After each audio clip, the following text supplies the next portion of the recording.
call to order the No Medicine East School Board meeting for Monday, December 9th, 2024. We will start with the pledge of allegiance. Pledge allegiance to the flag of the United States of America and to the republic for which it stands, one nation, under God, indivisible, with liberty and justice for all. We will do a roll call of board members. We'll start with Director Christensen. Laurel Christensen, Dawn Odegaard. Jeremy LeBlanc. Amanda Lisi. Sonia Peterson, Ron Winter.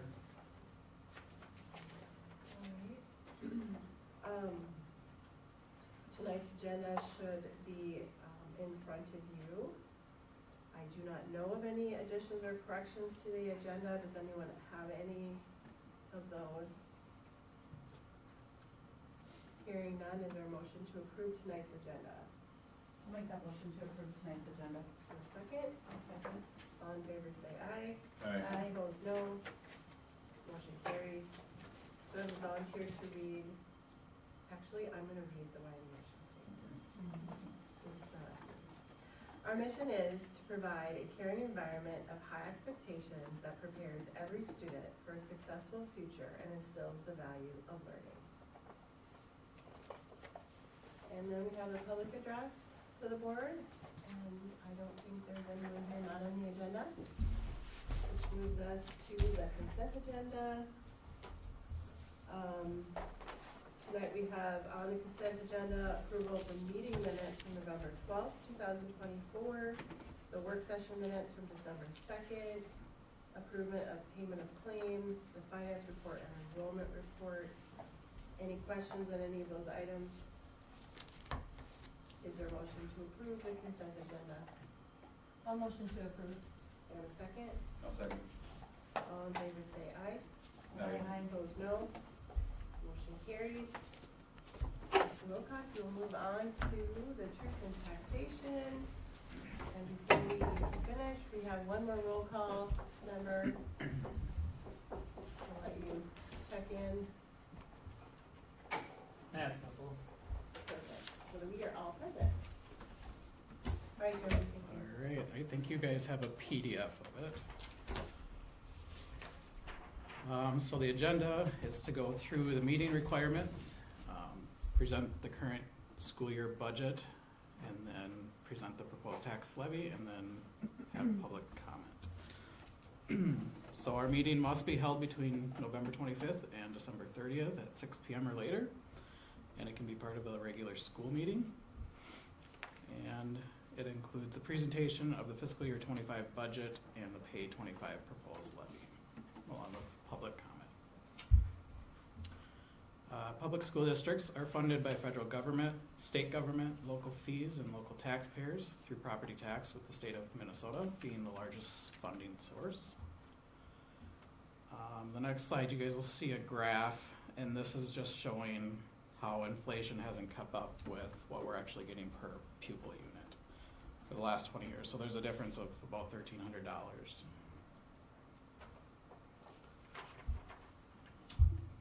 Fiscal year 25 budget, our school district's required to do fund accounting, and we have 6 separate funds.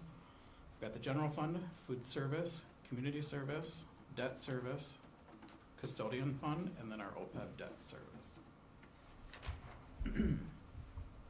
The next is just a summary of the budget that you guys approved in June. Total revenues of $12,793,000 and expenditures at $12,727,000 with a surplus anticipated of around $67,000. Moving on, this pie chart is just a graph of the revenues we get by source, showing that the state aid is about 67% of our aid. Property taxes make up about 22%. Federal aid is about 4%, and then other miscellaneous is 7%. The next pie chart, this is expenditures by program. The largest 2 programs are elementary and secondary regular instruction at 39% and special education at 25%. And then at 10% each is sites and buildings and then pupil support services.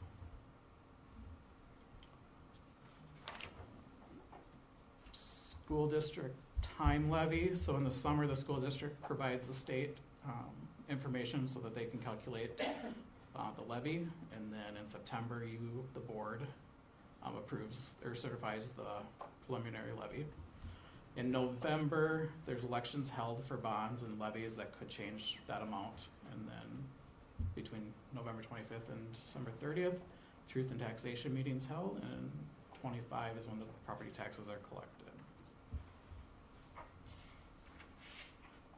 The state limits the local property tax levy by statutory defined formulas. The levy limitation formulas are driven by people counts, specific eligible expenditure types, population, voter authorization, and district property valuations. Next, we've got where we ended our final pay 24 levy and then the proposed for 25. And we're showing almost a 3% increase. And the next slide will just show us some of the major changes that are calculating that number. Our operating referendum has gone up about 34,000. That increase is due to reduced state aid as a result of rising property values. OPEB, pay-as-you-go. This was the first year we had to do a pay-as-you-go levy because our trust account has dwindled to zero now. So that's just levying for the full cost of retirements and implicit cost. The pool expenses decreased, not as many expenses this last year. And then adjustments and abatements, that's an increase due to reconciliation process of prior levy years. And then the OPEB debt service decrease, that OPEB bond has matured.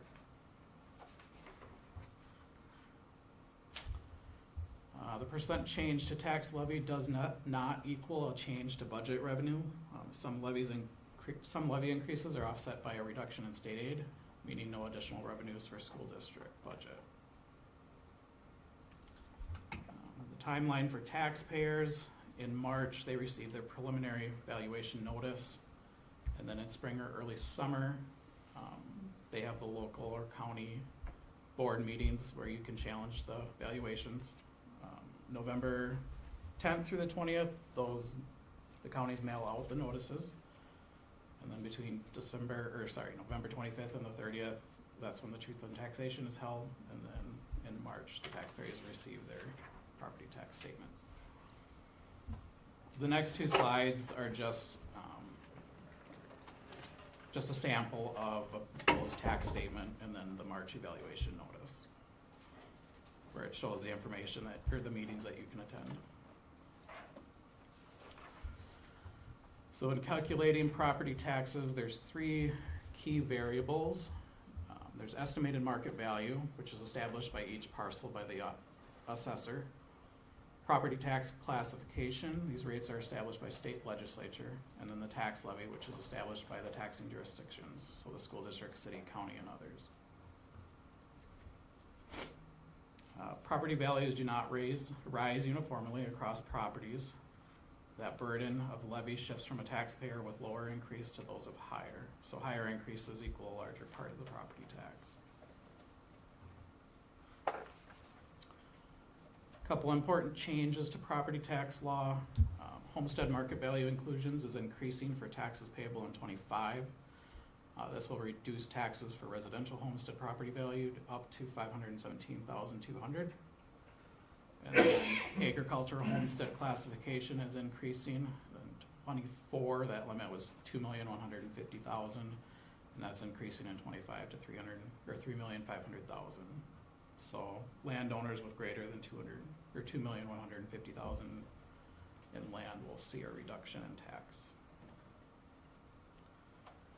There are two different types of tax valuations.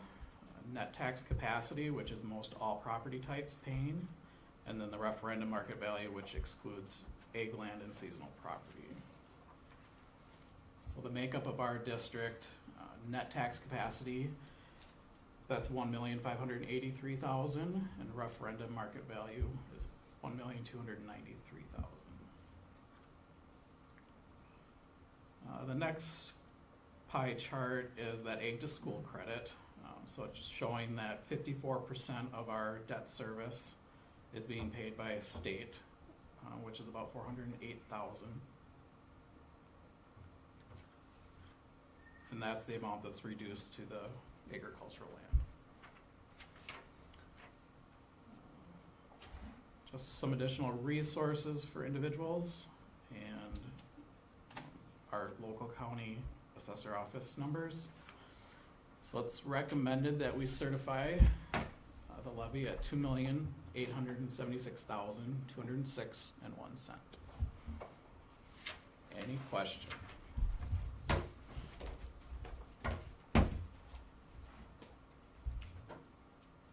Anyone have any questions? Can you explain a little bit the difference between the net tax capacity and the referendum?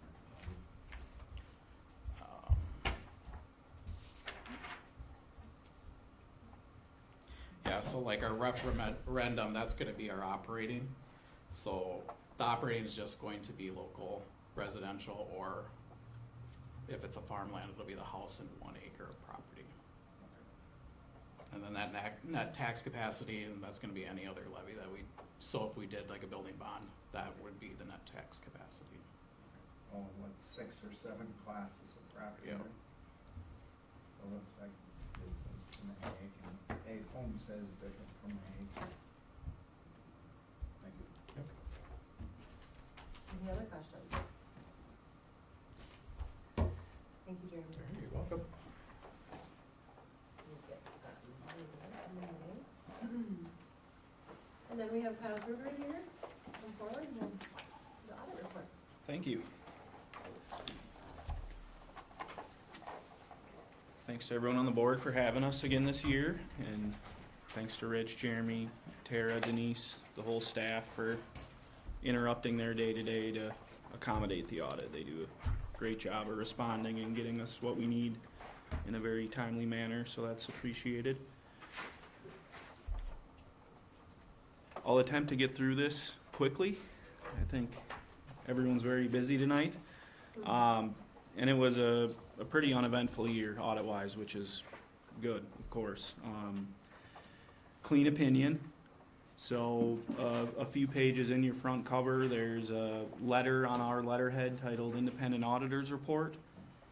The first couple of paragraphs will disclose our opinion, which is unmodified, clean opinion, highest level you can achieve. If we find major issues, internal control deficiencies, things we're not comfortable opining on, you would see a qualified or worst case scenario, an adverse opinion there.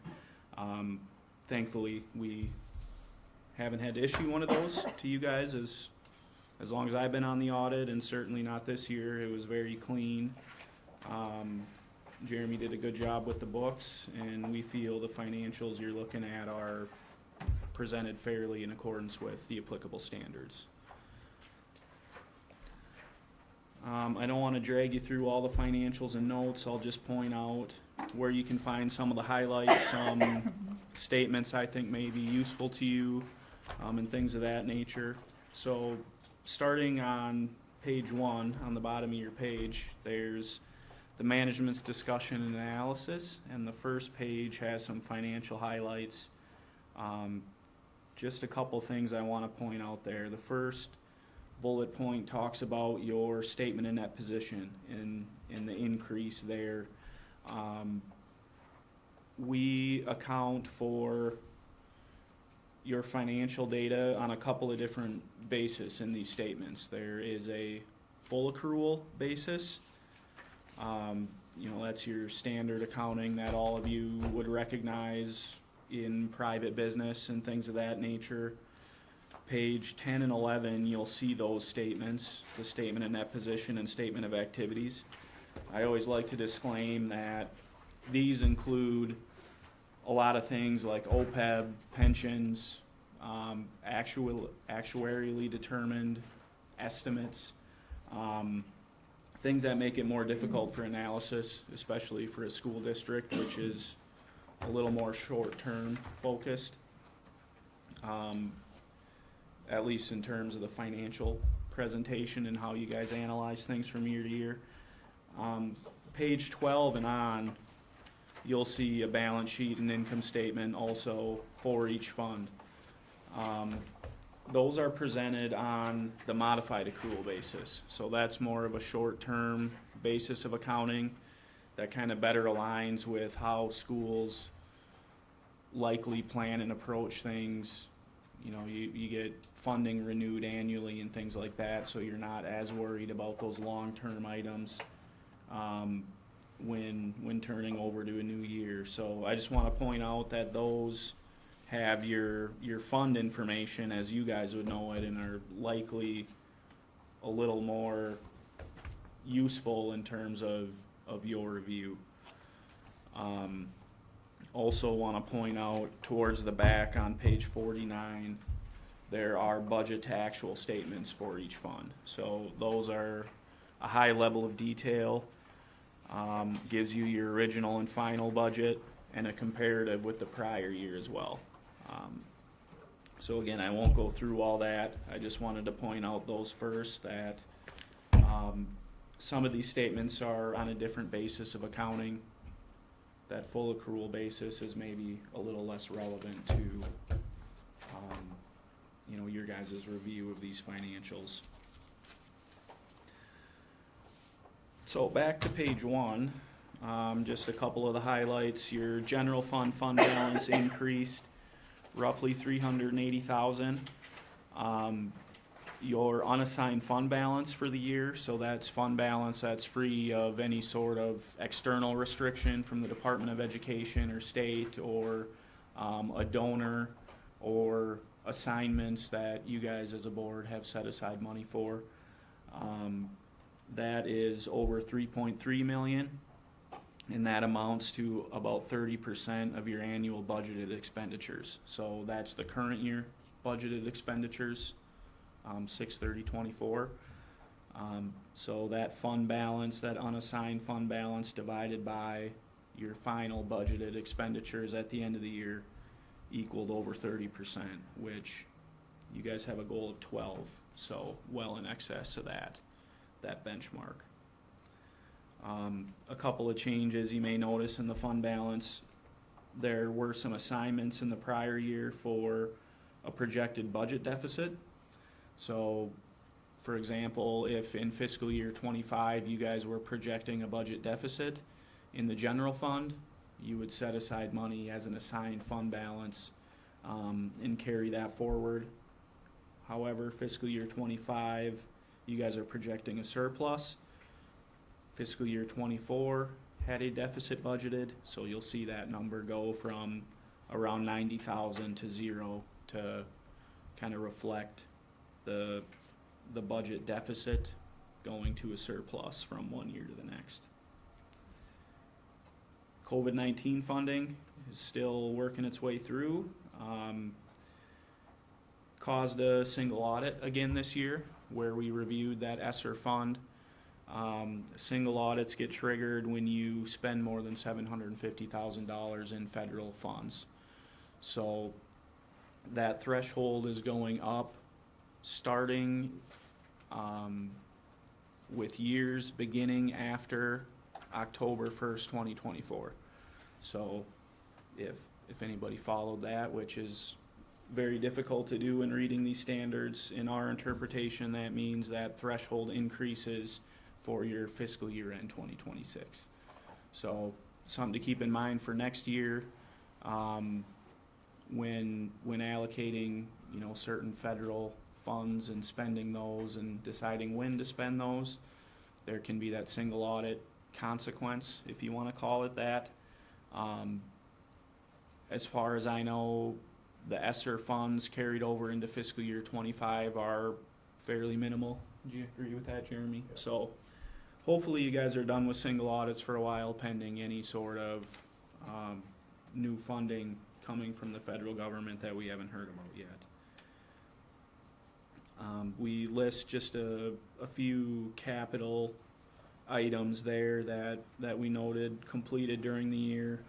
The playground, updated some locker rooms and installed flooring at various locations, 3D printers, padding for the stage, a lot of routine stuff. Seemed like all the storm damage and things like that, we're behind you in fiscal year '24. So more of a routine year in terms of capital expenditures. In something always good to see, the district made final payments on a finance purchase lease for computers and the general obligation facilities bond series 2014A. Also entered into a new lease agreement for copiers. So again, rather uneventful, which is good when it comes to audit reports. Boring is always good. Findings were minimal, nothing significant that, I feel warrants further discussion here. Routine things such as audit adjustments, which I like to point out in this case is due to our assistance recording pension and OPEB information. It's based on actuarial reports. It's a complex set of journal entries. We do that for every district that I work with, that my team at our firm works with. So not unusual whatsoever. And the caveat there to our assistance is to maintain our independence, we have to publish it in this report that we assisted with those journal entries. So I don't want that to be construed as, we found errors that needed to be corrected and things like that. So important distinction there. Other than that, if you guys don't have any questions or concerns, I can kind of end it there and let you guys get on your way. And if there are any follow-up questions as you guys read through the report, I'm certainly available to answer those anytime. Jeremy could direct those my way if needed. Anyone have any questions?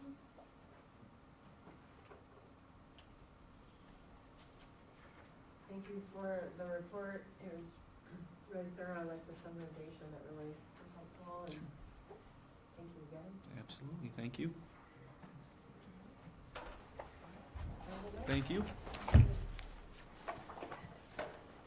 Okay, then we're gonna move right into reports. We're gonna start with Mrs. Hanson for Burt Rainey.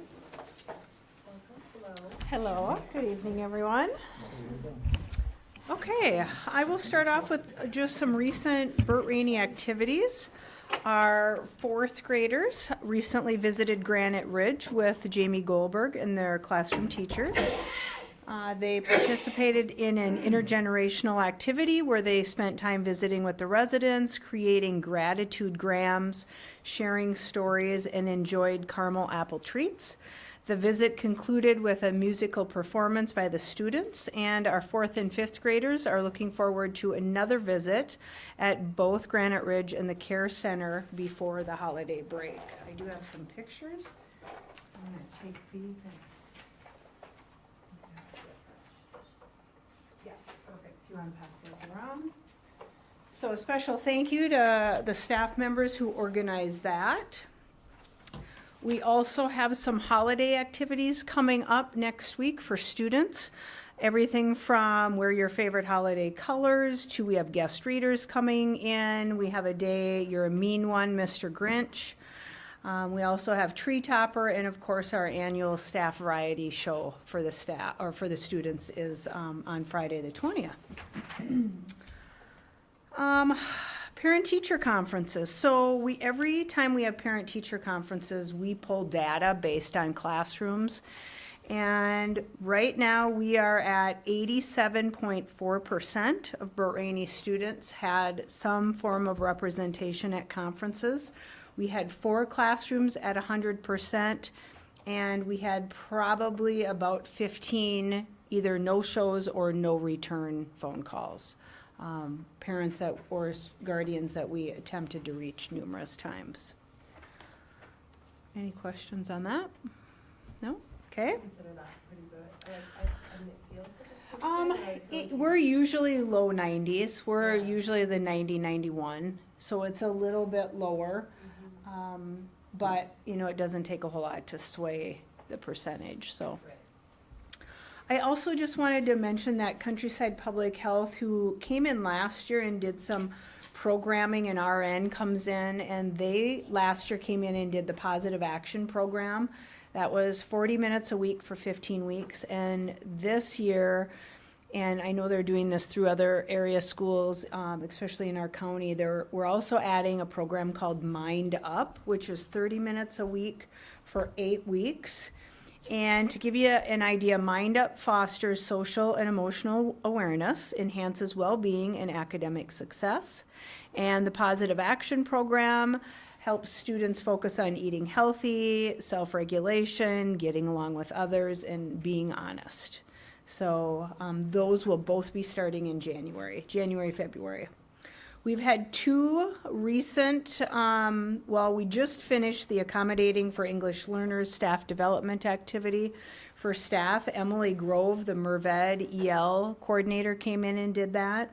And then Angie Young, our special ed director, is actually going to repeat the inclusion in the classroom session that she did for staff about a month ago. It was excellent, and we had a number of conflicts after school. So she is going to come back on the 6th and repeat that same session for anyone that missed it. Questions for me? Anyone? Dawn, I would like to thank you very much for all of your service to us. Thank you. Yes, It's gonna feel very different. yes. 12 years went by pretty quick, actually. Yep. Thank you very much. Thank you. Have a good day. All right, Mrs. Hayes for middle school, high school.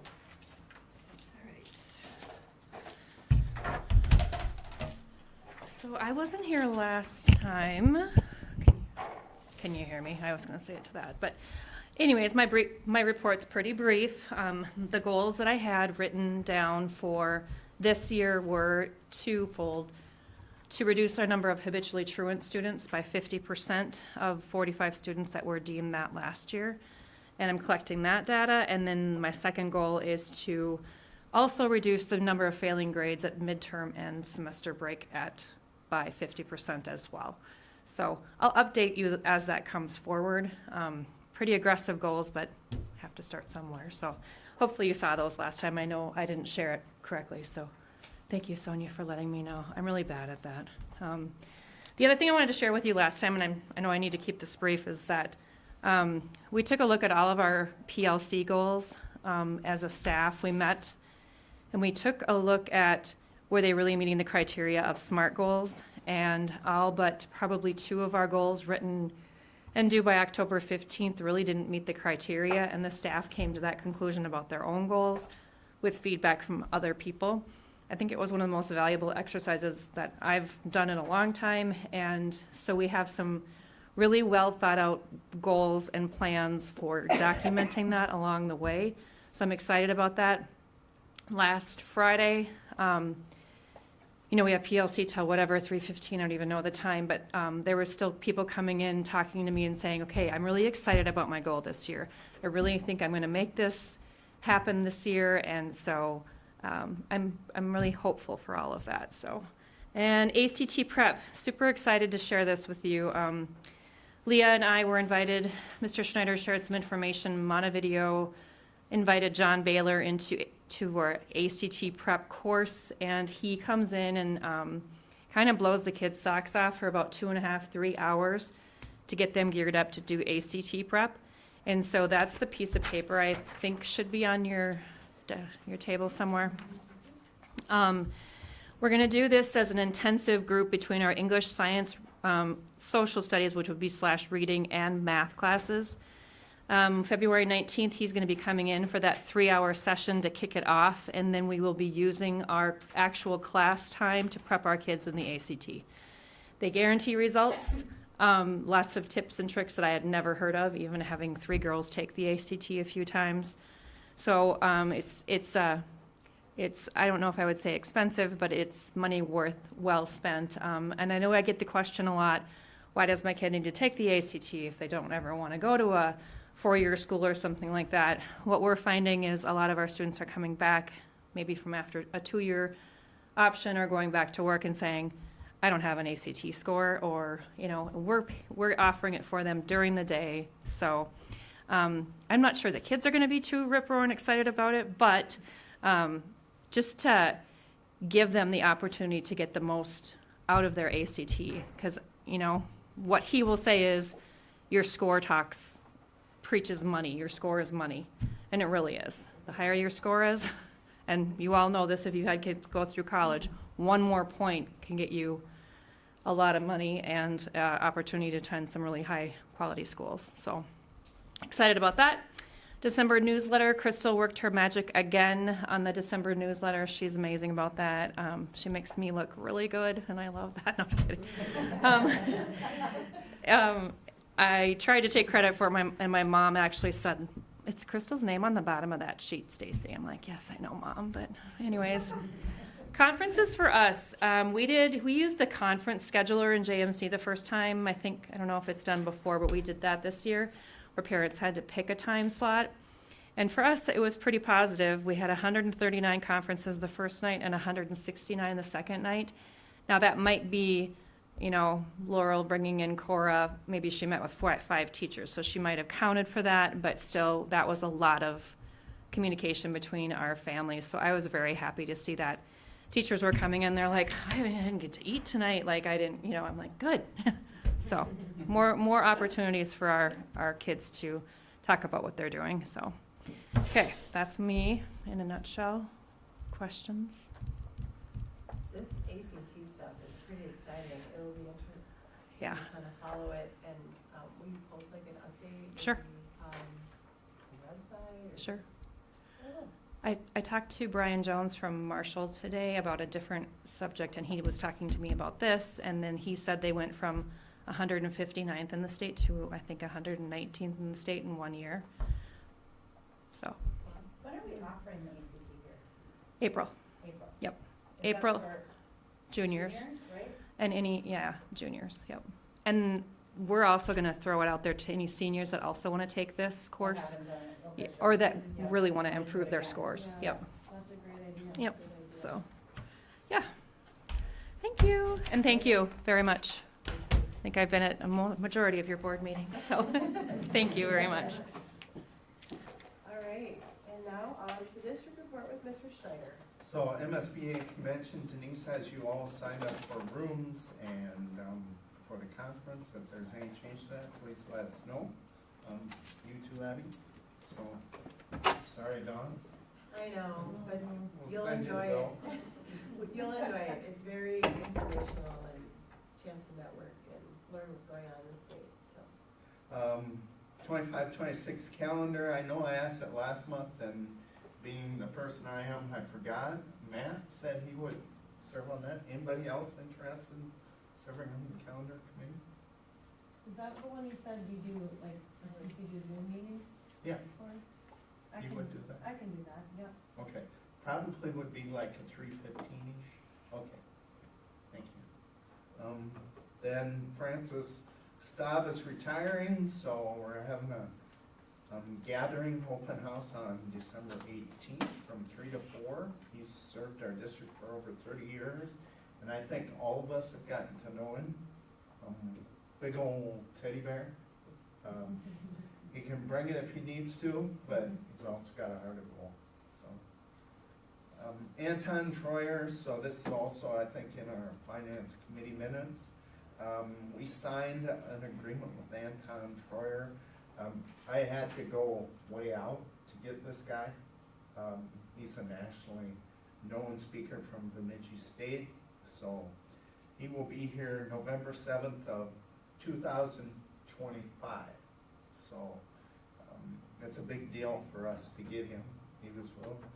We'd been working with him for about a year and just couldn't make anything work, and so I said, well, let's just commit a year ahead, so. Facilities focus group, so kind of depending upon, well, not depending upon, after we decide tonight what we want to be surveying, I would like to meet with that focus group again on December 18th for all of those that can show up. Denise was getting bored not preparing food. No, Okay. I'm gonna have I to do told it in Jeremy December. it's meat and cheese. I'll be wrapping Christmas presents, I won't be there. It's gonna take vacation day that day. Yep. So, and that's really all I have. All right, questions for Mr. Schreiber? On any of those items? Okay. Then we'll move on to committee reports. Finance and activities both had meetings, so let's start with finance, met November 21st. Anyone like to give a finance update? Well, we kind of went over QComp a little bit, talked about this part that we don't levy for, that we could levy for if we wanted to. And just kind of, we think about levying for it if we thought it would, be beneficial to the school district, but we have guidance from the principals and superintendent on that, and teachers meeting their goals in order to earn QComp.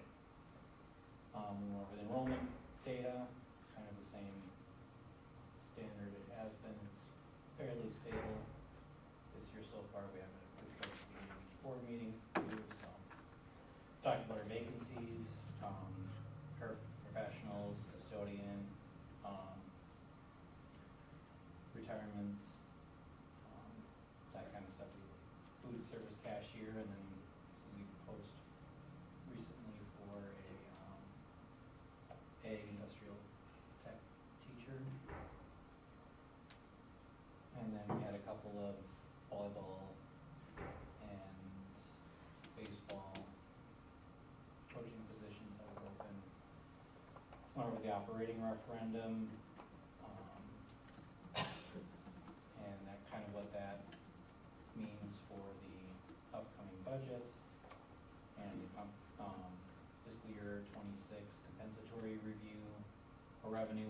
So we're decreasing up to 5,000 on that. And then just kind of the anticipated increase for budget and staffing, transportation, about 3%. Salary is not settled for fiscal year 26 yet. That'll be another negotiation.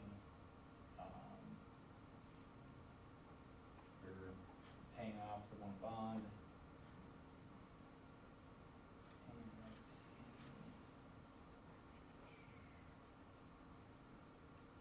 Kind of the food service updates, that we have to spend some of those funds, because there's now a limit to how much you can have in that fund balance. So if we don't use it, we lose it, I guess.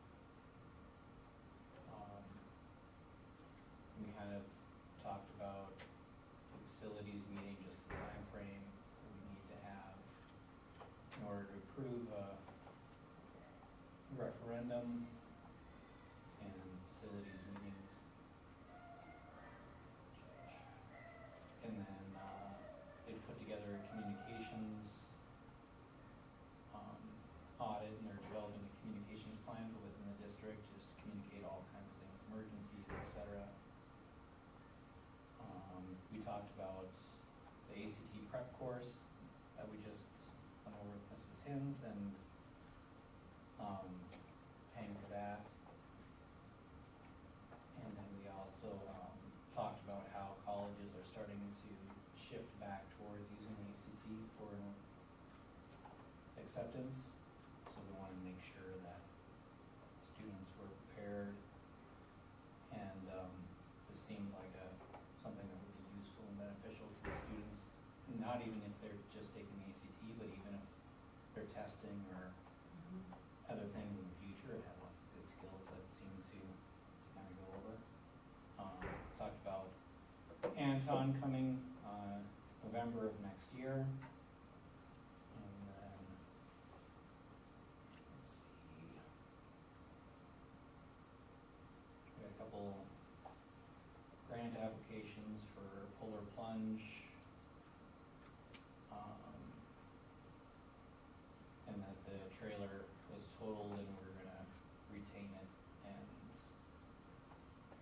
repair whatever we need to repair. It would be more expensive to buy a new trailer than it was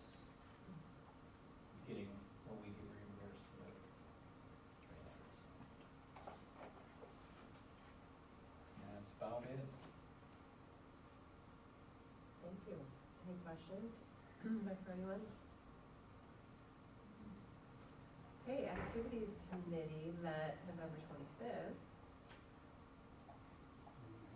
I think you were wrong, go for it. Highlights? So, yeah, we'll just highlight a couple things here. Can't read anymore. We did have a little discussion with the football playoff format, with how it worked this year. We heard good, we heard bad. That's kind of what it is for now. We talked about fall and winter participation numbers. For the most part, things were looking pretty decent. We talked about some coaching vacancies.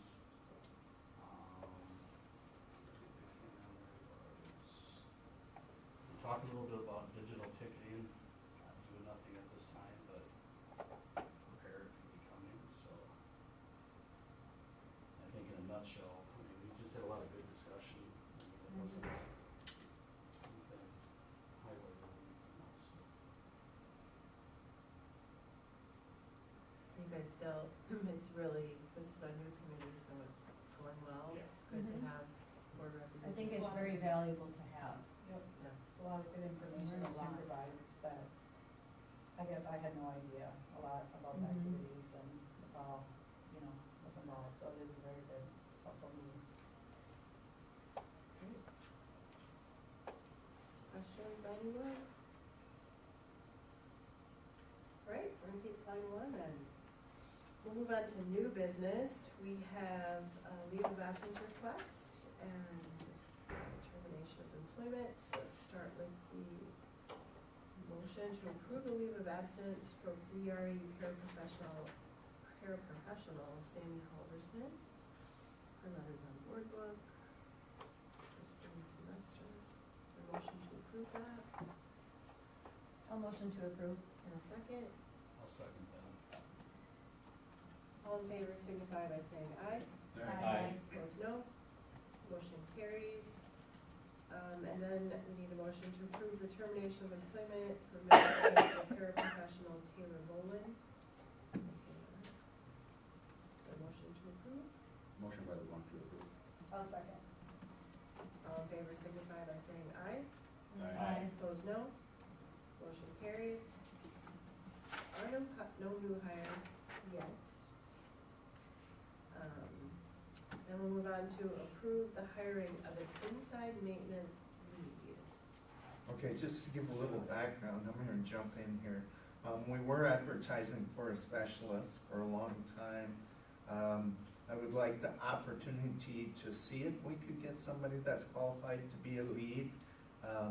That salary range there would align with what we currently have for an outside maintenance lead, in hopes of maybe drawing in a little bit, well, right now, a candidate. We have nothing at this point.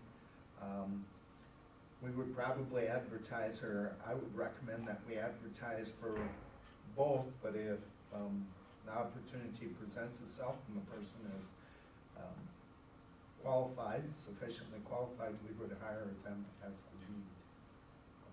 Right, when we talked about that at the finance committee, that was kind of what they recommended. To advertise for both, and then depending on the candidate. To bring it to you folks, to get your support on that, and that. Questions about this? How does it align with, like, the outside, or like Jeff's position? But Jeff is Replacing director of buildings and grounds. He'd still be over this person, Yes. right? Yep, and this person, by creating a lead position, they would have some supervisory responsibilities, if nothing else, when Jeff is gone. Right, the go-to kind of. Yeah. And maybe that will bring me in with a little bit higher candidate with a little bit greater skill, especially in one of the trades areas, whether it's electrical, HVAC, plumbing. You know, Jeff's got a good background in plumbing, but plumbing seems to be one of our biggest needs here. So even if someone with plumbing came in. Yeah. Other questions? there a motion to approve the hiring of an inside maintenance lead? Motion by Zumpo. Is there a second? I'll second. Any further questions or comments? Hearing none, all in favor signify by saying aye. Aye. Opposed, no. Motion carries. And that leads us to this approval to the scope of facilities upgrade survey. Okay, I shared a lot of stuff with you there. I know when we were talking about it at the work session, people wanted to see what a question could look like. Hopefully that gave you some examples, but really what we're looking for here is we're looking for, do you really, the crux here is, do you wanna say to test 75 million because that's what you believe based upon what the facilities group says, and yourself, is a viable option? Do you wanna test that as the question? Or, we talked about that night, doing an additive sort of thing. Darren, I think he showed a little apprehension there with doing the additive thing. I think it's hard to read the information you would get from an additive thing. Just because you ask them for the 75 million doesn't mean that then in May, you folks are gonna pass a resolution for 75 million. Does that make sense?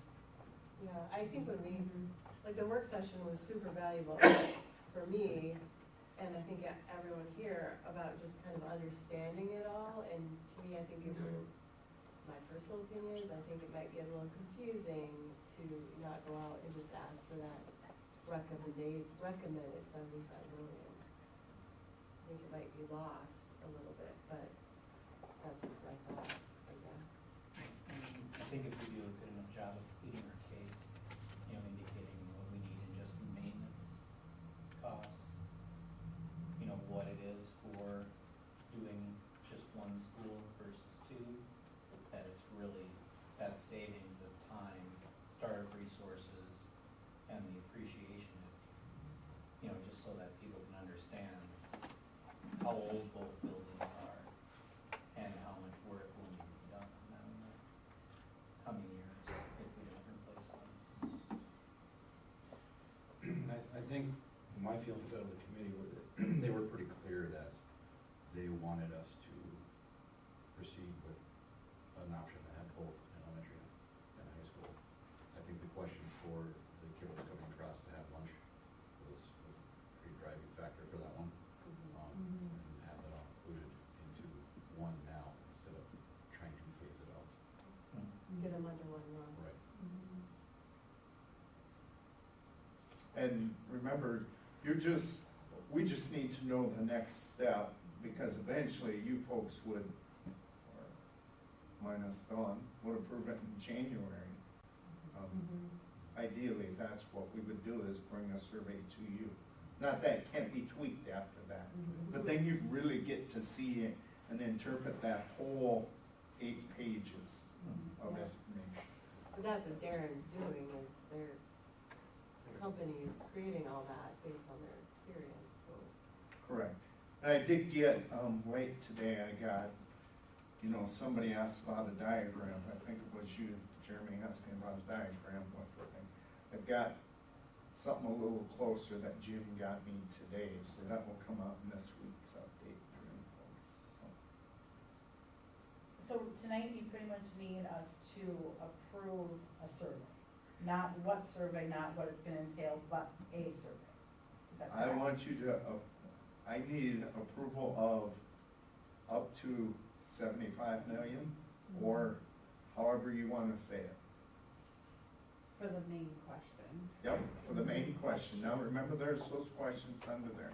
If you said no, why did you say no?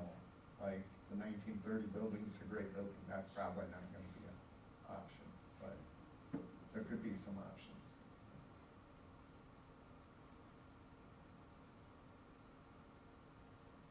So an up to 75 million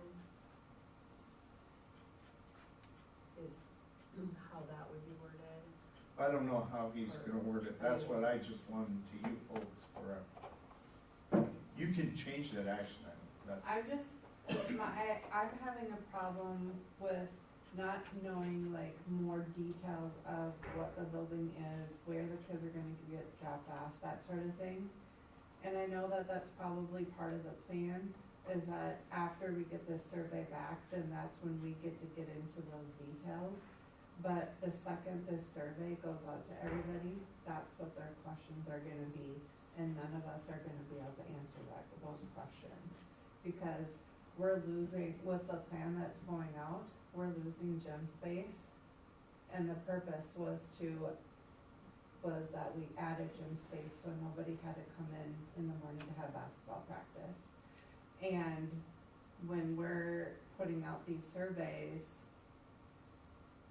nobody's knowing, or everybody's gonna have questions, but what about this gym space? None of us know within the details if we're adding gym space or not. So I'm having a hard time being able to come up with, yes, I'm for this $75 million, because I don't know if I am or not. I don't know what the details are. I think what you asked is, what are we getting for $70 million? Yeah, like, the second the community We got starts shell. asking us questions, we have no idea how to answer them. But I think we do. I mean, if I can just, my comment, my takeaway from when we had the work session was that we can't get lost in the weeds. And we, as a board, need to be able to say to the community the same thing. Like, we have a problem. Our school has a problem, and we need to invest in our school because we just need to know from you, what are you okay with? And we kind of know what the plan is. We know that we have declining enrollment, and unfortunately, maybe we're gonna lose some gym space, but maybe there's a way to make it work because unfortunately, we have declining enrollment. But is it all about the gym space? We need to get the kiddos under one roof. There's so many other needs. So maybe my thought is I left the work session with at least a concept that the schools will be, maybe we don't know exactly where the high school is gonna be or the elementary, maybe those two are gonna switch a little bit, but ultimately it's gonna be on the same footprint. And I feel like we could still take that message out, at least I won't be on the board, but I still feel like I feel comfortable knowing a little bit, but we can't get lost in the weeds. If we do, then, you know, where are we gonna drive and everything's gonna get lost and. I don't think We have all to of know- it's lost in the. We have to know the big picture, and I think we know the big I think picture. we know the big That's what the That's kinda what I'm 75 asking. million So is, when the you, big when you picture. talk about the bus drop-off, you're worried about where it's gonna be at, or that there's going to be a new one? Well, Develop like, somewhere. now we kind of have like like where the buses go and things like that. In the new, like, design of it, like, where would it be? As a parent, if I were to have young kids, I'd be like, okay, where's my kids gonna get dropped off at? Or if I was a parent that drove my kids to school every day, where would I drop my kids off at? If I saw a dimensional picture of the new layout of the school. I think I understand. I think for me, it's more important to know that those are going to exist. We're gonna have a drop-off line. We're gonna have a better designed drop-off than what we have now. That would be the intentions. I don't think we can say or know where that's at yet, because we have a concept of where the buildings would be, like Don said. But how do you say, okay, the bus drop-off's gonna be here when we don't know exactly how that's gonna look yet?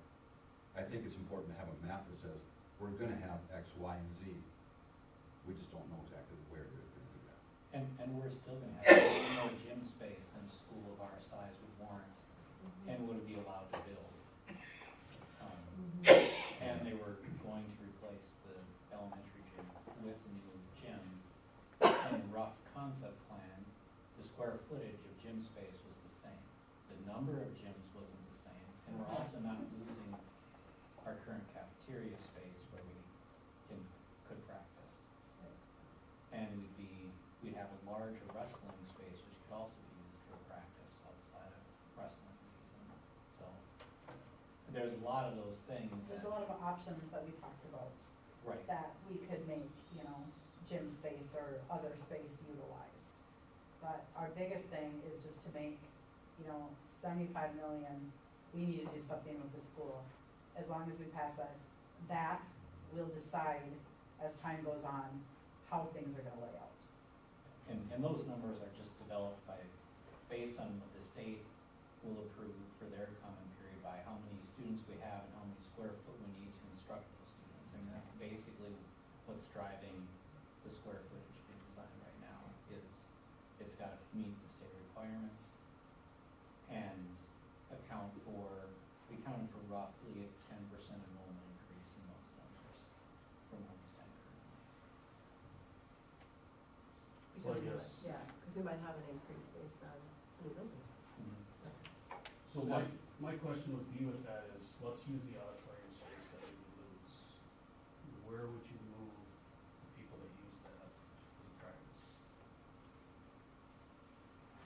Where would you move the dance team to, where they would have a gym floor with lines and, I mean, we know varsity teams would take priority, so does that mean basketball would take the main gym, we would change the way we do that? Those are things that we will decide as time goes I on though, get that, correct? but when you're taking something away, those are the questions that we should be What, thinking. I'm sorry, I don't wanna argue about this, but why do you think we're taking something away? The auditorium is not, Going I mean, away, not necessarily, we don't know that. I don't think I saw anything in the drawings that showed the auditorium would stay in. We will have an auditorium of some sort. Right. And it just won't have a floor, like. Correct. And that's fine, I get, we're getting lost in the weeds, but I think it's little things to think about as we go forward, that the community might start to ask some of these questions. We do look at where we were at before we had the space, we look at where we're at with it, so. But think of it this way, I'll like, show you what he sent me for a drawing, keep talking. oh, I was gonna say, like, without the survey, I mean, back it up just a little bit, without the survey, we really don't know what our communities are willing to support, and until we know that, we have no idea what we can build, or maybe they won't support any of it, and we're just gonna Band-Aid our building Right. again, which is not fiscally smart or responsible, but maybe they won't have the tolerance for the full 75, but we don't know that, and so it's really hard to design a plan. I'm just kind of speaking And I'm not saying what we're, without knowing. yeah, and I'm not saying what we're gonna try to do won't work, but I'm just asking out loud a question that might get brought up, Absolutely. you know? Because everyone is going to think about the things that are important to them, and what about this, and what about that. And so as a board, what's our responsibility as we try to move this project forward? It's kind of a question for each of us. And Abby. So here's the drawing I have them draw up for now. So the problem with putting those boxes anywhere is we have no idea the utilities and stuff. Right. I mean, that's really in the design phase when you figure that out, and unfortunately, I don't know how you get there. I mean, really, we kind of have to trust the experts at this point in time, that this is going to be a more modern, much improved facility for educating the students. And there's gonna be a bus drop-off, there's gonna be gym space, there's gonna be an elementary school gym space that they can use during the day.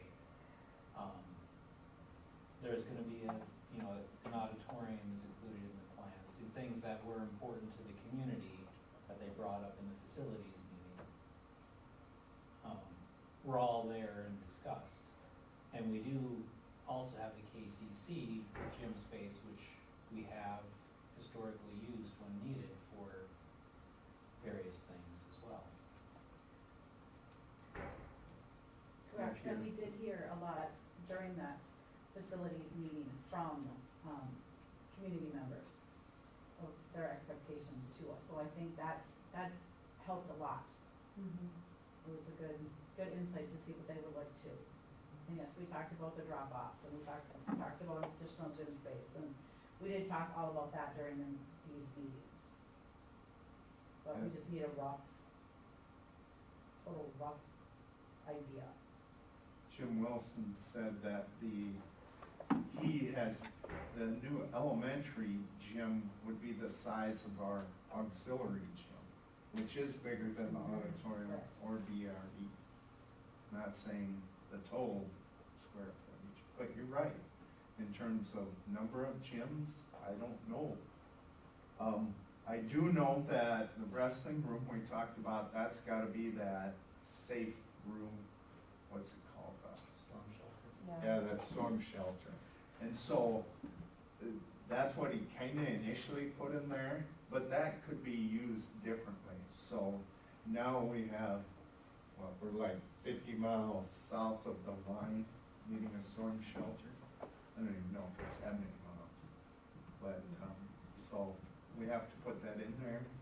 In theory, that, he had kinda talked about that being a wrestling room, but then that frees up the 65 building too, so the cafeteria, current cafeteria.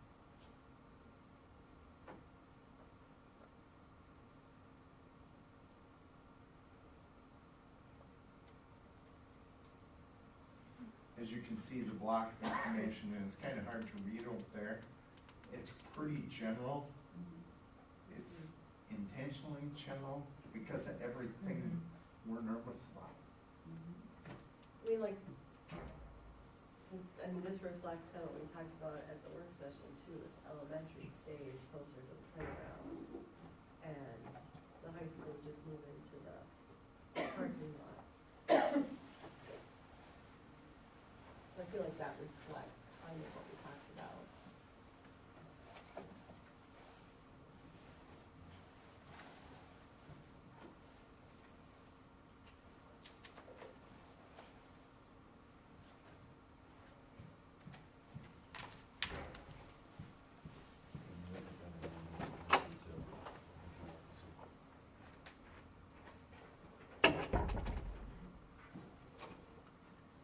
And I think, to me, it's so big picture that at this point, that to me, I feel like that gives me a sense of being able to answer some basics.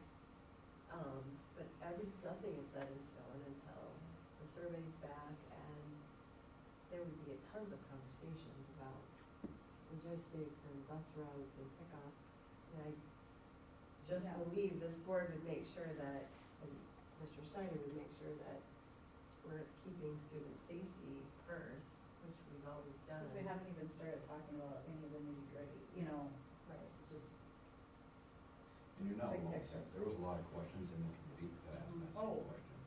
See, we weren't, you know, like, we Yeah. weren't there, so we didn't know that, Right, Yeah. you know? yeah. Well, Yeah. Tim Knapper, yeah, had some of the same thing. He was about the same thing. Well, I mean, you're right, those of us that weren't in this focus group, the focus group members feel, they seem very confident, and they've talked through a lot of things, and we just all couldn't be on it. Does this discussion help in any way, and like, how you would approach, answer questions, or? Yeah, I mean,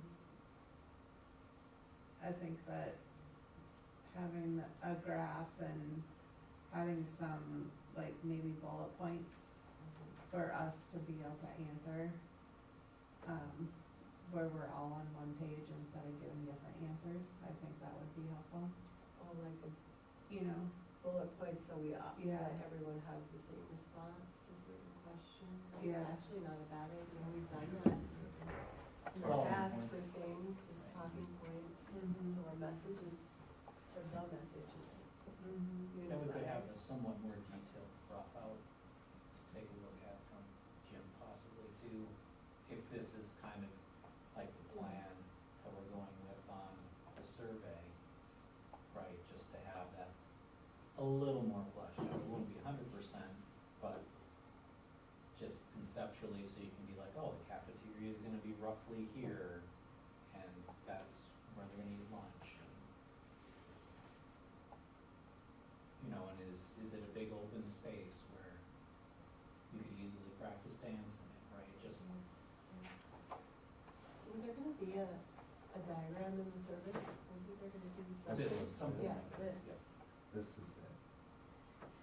Well, I mean, this is the initial But it's presented as a concept. potential concept, Yeah. not this is what we're doing, Right, right? it's just square footage based off the number of students and the space that you need for them, and you get the new kitchen and the new auditorium. And, you know, that BRE would have a larger room space than it has currently. And I can't read that stuff on the side, but the plan was still then to utilize the 1930s building for the students during the build. Is that still what we're hoping to do? Right. It's just as a phase. Because that might be another question where the kids are gonna go, like, that was a question we talked Yeah. about at the work session is, Mhm. you know, is the plan to maybe potentially use this space? And that's number 2 in the phasing, on the temporary relocating of the elementary to There assisted it high is, school. okay. Yeah. So that we're just using up the space we have, so. Yep. To impact education on the least amount. Correct.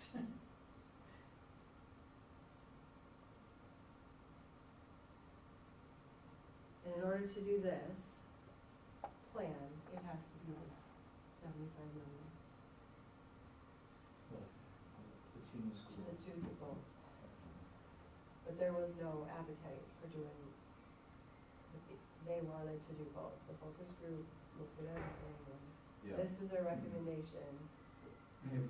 I think their comments were that if we just, say we just, the 1930 building was the one that had the biggest beams, and so that was, of course, where we're at with high school. So if we just did a high school and, you know, maybe did an elementary 10 years from now, they were still hoping for a solution then to connect. So we were all under one roof, so there wasn't accessibility issues for lunch for the kids with handicap needs, and that the students weren't going outside for lunch. So by the time you wrap that dollar figure together, it made more sense to just do both at the same time. Right, because of the startup costs and stuff, it was it was 15 million to add the elementary onto the plan versus continuing to maintain that building, which was built in, what was it, the 50s? 59. So it's 1959, so you're already a 75-year-old Yeah. building. And it would cost you know. way more than 15, right? That's what they were talking about. Yeah, it's gonna take some considerable dollars to get the deferred maintenance on that building up to date. That building is still only gonna last so long after that.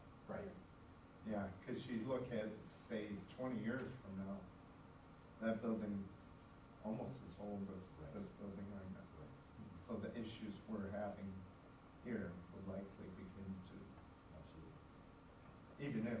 even with upgrades. And this is the easiest way to integrate everything together and make it the most useful was to do it all at the same time.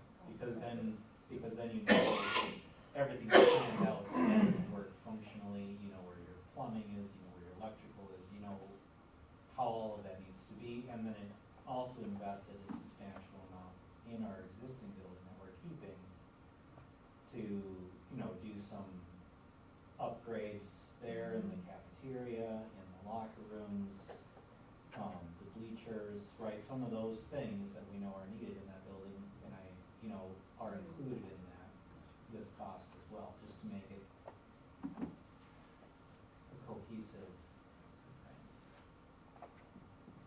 And it was brought up, you know, an area for daycare, preschool area that would be separated,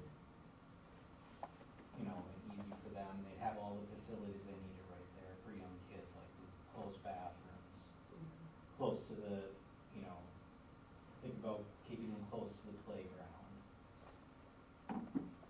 You know, there's a lot of in the weeds stuff that they kind of talked about, but really it's more about getting your money for what you need to build and then playing in the weeds later on, once you kind of full site survey, you know, we can't go any further west because there's too much granite, right? We can't, that would be too costly to do that, so we're gonna shift everything to the east a little bit, or whatever that ends up being.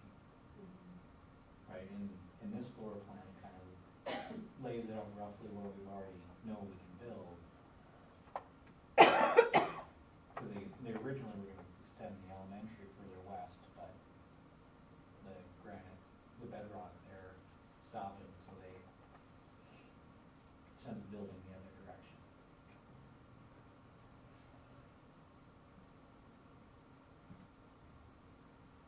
I think these are all good discussions to have, I mean, especially for those of us that have careers. The more we talk about it, the easier it is to try to understand the concept.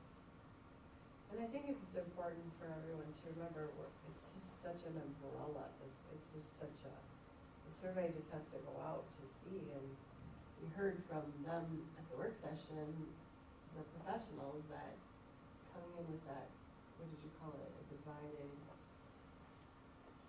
might not be as, it might be more confusing, and not really represent what the recommendation was made to the board and the school.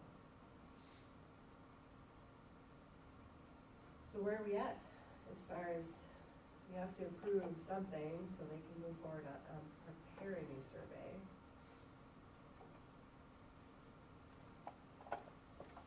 So how do you, so I would like to make a motion saying that I approve the upgrade, to do the upgrade survey, but do you say it up to 75 million? Replacing both buildings. Yep, so I will make a motion to approve the upgrade survey to replace both buildings up to 75 million. Is there a second? I'll second it. Further questions or discussion?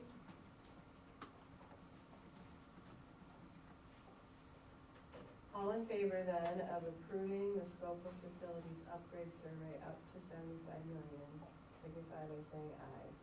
Aye. Aye. Opposed, no. Motion carries. Julie, anything else you need from us on that? That I can think of. And in January, they will have a sample survey? Yeah, you folks will get it about the same time that facilities group does it. I just want to honor their work that they did, so I think it would be good for them to. I think it was, also. yeah, I think it was a really good discussion because it's important to know kind of what the overview is going with it. Thank you, it's very good discussion, very Yeah, keep, appreciated. for those that weren't on the committee, keep the questions coming, trying to provide as much information as we can. Anyway, we're gonna try and provide more information, so if you see things like everything from the shape of our district, that one always amazes me that people didn't know our district looked that way. The weird geography Yeah. of it, The geography. the map's fine. But those are great. We need a map back. What do we do with our map? It's in the closet. So then after you do the survey, I mean, at what point does the facility group kind of fall off a little bit more and the board starts to be? That's That'll be. really, I don't know what the next step after the 18th will be for that facilities group if they'll play Okay. a big role. I'm gonna guess a lot of those members are going to play an active role in advocating for whatever we decide. But ultimately, your decision is in May. Are those the ones that help, like, provide financial support for the, like, the posters and things since the school doesn't? Is that the committee that does I it? can only provide information. Yeah, So I can go to those meetings, but yeah, I just Okay. can't be on the committee. yeah. Or what? Same with you folks, you can go. As long as we don't have a quorum. Let me know when one is. lead our yes committee. I did not say I'd lead it. Participated. All those in favor?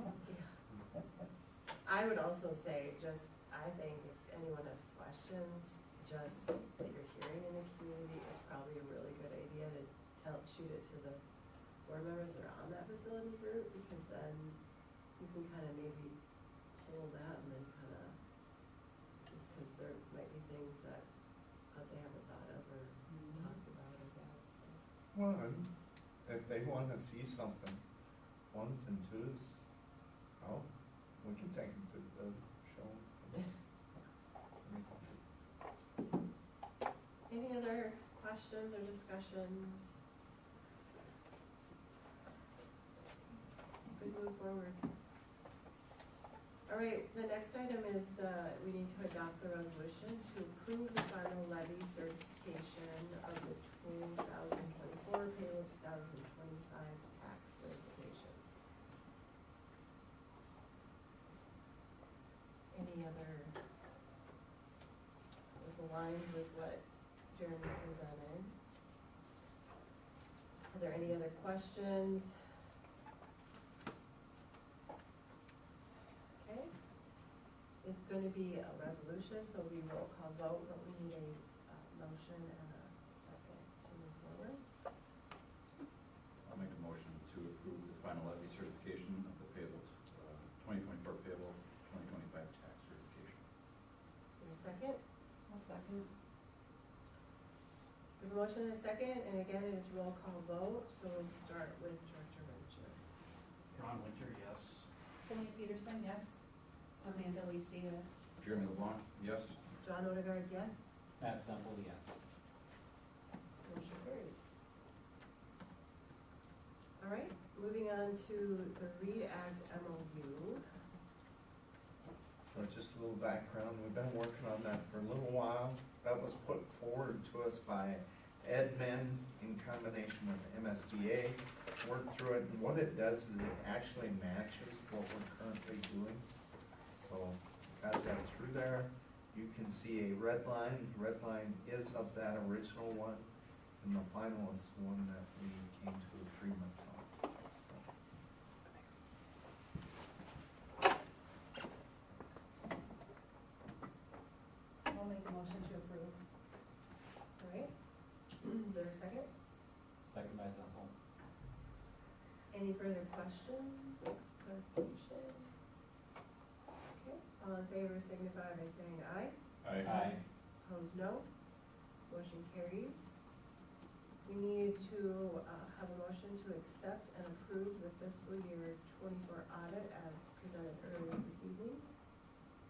Our motion, second, Make that motion. and a second. Second by LeBlanc. All in favor signify by saying aye. Aye. Opposed, no. Motion carries. We have preschool rates. So those, Lisa's done a great job of budgeting for that. We'd like to set these and then we can start advertising. I think if she can get it out earlier, it kind of draws in a little bit more and helps us anticipate where we're sitting for enrollment. So, Questions anyone has? So it looks like there's not an increase, it's staying the same as this year, correct? correct. That's what I was. No, it's a kind of a balancing act. She has to, we get funding for special ed kiddos is a good example. We also get some other funding. So we can't guarantee our expenses every year, but we've done okay the last couple of years. I'm sure parents are okay with that. And it's staying the same, something not increasing will probably be a good thing. Well, and I think, Lisa, it comparatively is lower than our neighboring districts. Yes, it is. And I also want to add, this year our parents have been phenomenal about making payments, getting things in on time, and so, our tuition that will typically not be paid at this time, we're actually higher than we normally would be as far as income coming in. so Very I'm nice. very comfortable keeping rates as is. Good. Thank you for doing that. Yeah, it's not intended to be a cash cow. Right. Ideally, we Right. just run at zero. Is there a motion then to approve the preschool tuition rates for 2025-26? I'll make that motion to approve tonight's preschool tuition rates for 25-26. And a second? I'll second that. Any further questions? All in favor signify by saying aye. Opposed, no. Motion carries. And the membership renewal for the Granite Falls Area Chamber of Commerce for 2025. So we do this every year, and we play a big role in this. This is an opportunity for us to get our message out. And so I attend quite a few of those meetings. You know, not that there can be anything official, but I still believe that it's important to be part of the community that, and I think they could also be a good carrier of our message. If we're looking at them. And the fee is the same as the last year, correct? I believe so. All right, is there a motion and a second to approve the membership renewal for the Granite Falls Area Chamber of Commerce? Motion by Zumble to approve the renewal of the membership. And a second? I'll second. All in favor signify by saying aye. Opposed, no. Motion carries. There are no policy updates, no discussion items, no correspondence. Upcoming events would be the Curriculum Advisory Committee meeting meets December 18th at 5:15. There's no school for Christmas break from the 23rd of December through January 1st to 25. The next board meeting is January 13th at 6 p.m. End of second quarter is January 17th. And no school for staff development on January 20 and 21. Is there anything else? Mrs. Hanson? If I could just add, if you would help spread the word, preschool packets will go out shortly after the first of the year for enrollment for fall. So I know we have parents already asking for them, so. Preschool packets will be going out just after the first of the year for. Once they go fall out, enrollment. yes. Okay. Families get enrolled. Once it, so I got on the. Yes, thank you. Anything else? Okay, hearing none, we're adjourned.